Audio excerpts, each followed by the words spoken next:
This is London. His Majesty King George VI.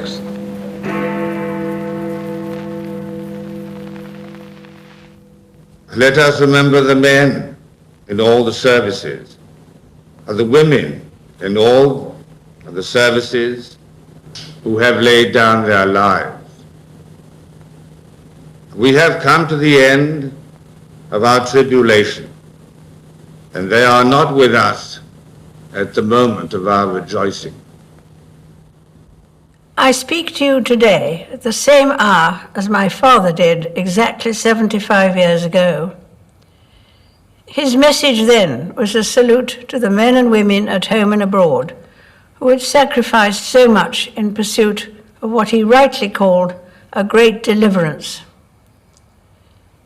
The war had been a total war. It had affected everyone, and no one was immune from its impact. Whether it be the men and women called up to serve, families separated from each other, or people asked to take up new roles and skills to support the war effort, all had a part to play. At the start, the outlook seemed bleak, the end distant, the outcome uncertain. But we kept faith that the cause was right.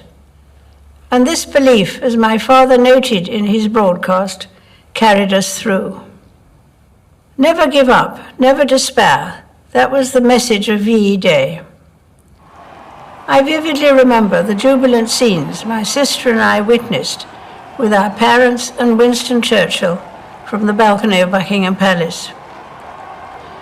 The sense of joy in the crowds who gathered outside and across the country was profound. Though while we celebrated the victory in Europe, we knew there would be further sacrifice. It was not until August that fighting in the Far East ceased and the war finally ended. Many people laid down their lives in that terrible conflict. They fought so we could live in peace, at home and abroad.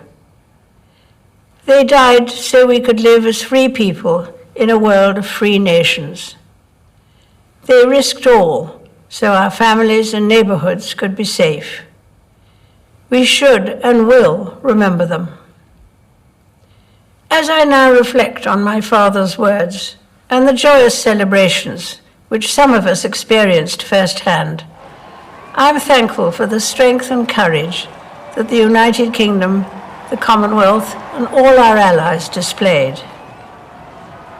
The wartime generation knew that the best way to honor those who did not come back from the war was to ensure that it didn't happen again. The greatest tribute to their sacrifice is that countries who were once sworn enemies are now friends, working side by side for the peace, health, and prosperity of us all. Today it may seem hard that we cannot mark this special anniversary as we would wish. Instead, we remember from our homes and our doorsteps. But our streets are not empty. They are filled with the love and the care that we have for each other. And when I look at our country today and see what we are willing to do to protect and support one another, I say with pride that we are still a nation those brave soldiers, sailors, and airmen would recognize and admire.